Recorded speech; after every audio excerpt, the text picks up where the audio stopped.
નમસ્કાર વિદ્યાર્થી મિત્રો। તો ફરી એકવાર સ્વાગત છે આપણું એનએમએમએસની 2024ના પેપર સોલ્યુશનના આ બીજા ભાગમાં। પહેલો ભાગ એનો ઓલરેડી અપલોડ થઈ ગયેલો છે કે જેમાં આપણે થોડા પ્રશ્નોની સોલ્યુશન મેળવ્યું હતું। આ વિડીયોમાં એને આગળ ધપાવીશું, બીજા થોડા પ્રશ્નોને આપણે સોલ્યુશન મેળવીશું। તો ચાલો વિડીયોને શરૂ કરીએ। એ પહેલાં જો પહેલો વિડીયો તમે ન જોયો હોય તો એની લિંક તમને નીચે ડિસ્ક્રિપ્શનમાં મળી જશે, ત્યાંથી આખું પ્લેલિસ્ટ તમે જોઈ શકો છો। તો આગળનો પ્રશ્ન આવશે, દેવાંશી દોડની સ્પર્ધામાં થોડું અંતર કાપ્યા બાદ પગના સ્નાયુમાં ખેંચાણ અનુભવે છે, તો આવું શાનાથી થાય છે? તો આનો સાચો જવાબ આવશે ઓપ્શન સી, લેક્ટિક એસિડ ઉત્પન્ન શરીરની અંદર થાય છે એટલા માટે।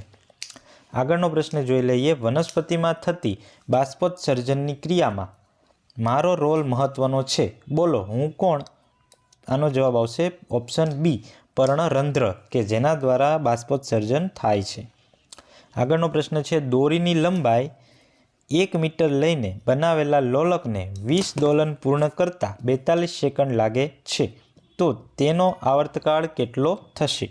તો આનો પણ જવાબ આવશે ઓપ્શન બી, 2.1 સેકન્ડ।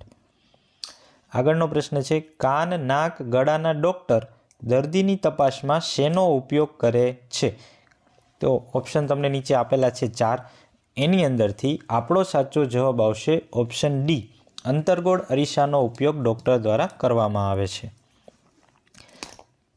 આગળનો પ્રશ્ન છે, વેસ્ટ વોટર ટ્રીટમેન્ટ પ્લાન્ટમાં પ્રદૂષિત પાણી પર સૌપ્રથમ કઈ પ્રક્રિયા કરવામાં આવે છે? તો એના ઓપ્શન તમે જોઈ લો। એનો જવાબ આવશે ઓપ્શન સી, બાર સ્ક્રીનમાંથી પસાર કરવામાં આવે છે સૌથી પહેલાં। આગળનો પ્રશ્ન છે, ઘઉંમાં થતો અંગારિયો રોગ કયા સૂક્ષ્મ જીવને કારણે થાય છે? તો આ પ્રશ્ન ખાસ પૂછાઈ શકે, તો આનો જવાબ આવશે ઓપ્શન એ, અંગારિયો રોગ જે છે તે ફૂગના લીધે જોવા મળે છે। આગળનો પ્રશ્ન જોઈ લઈએ, ભારતમાં વાહન ચલાવતી વખતે પેટ્રોલ તેમજ ડીઝલની બચત માટે કેમ કરવી તેની સલાહ આપતી સંસ્થા કઈ છે? તો આનો જવાબ છે PCRA, કે જે આ સંસ્થા પેટ્રોલ ડીઝલની બચત માટેના સૂચનો અને તેના માટેનું સંશોધન કરે છે।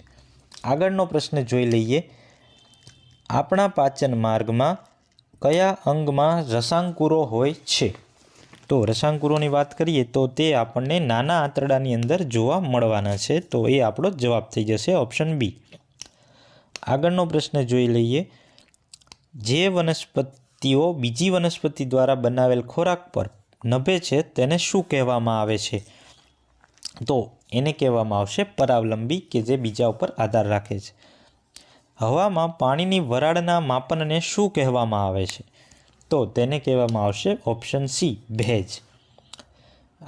તો આ વિડીયોમાં આપણે 10 પ્રશ્નોનું સોલ્યુશન મેળવ્યું કે જે 2024ની પરીક્ષામાં પૂછાયેલા હતા। આગળના જે પ્રશ્નો છે એને આપણે ત્રીજા ભાગમાં કવર કરીશું, જેથી વિડીયો લાંબો ના થઈ જાય। તો જો તમને વિડીયો ગમ્યો હોય તો ચેનલને જરૂર સબસ્ક્રાઈબ કરી લેજો અને વિડીયોને લાઇક કરી દેજો, સાથે તમારા મિત્રો સુધી પણ આ વિડીયોને પહોંચાડજો, જેથી તે પણ એનએમએમએસની તૈયારી કરી શકે। તો મળીએ છીએ આગલા વિડીયોમાં।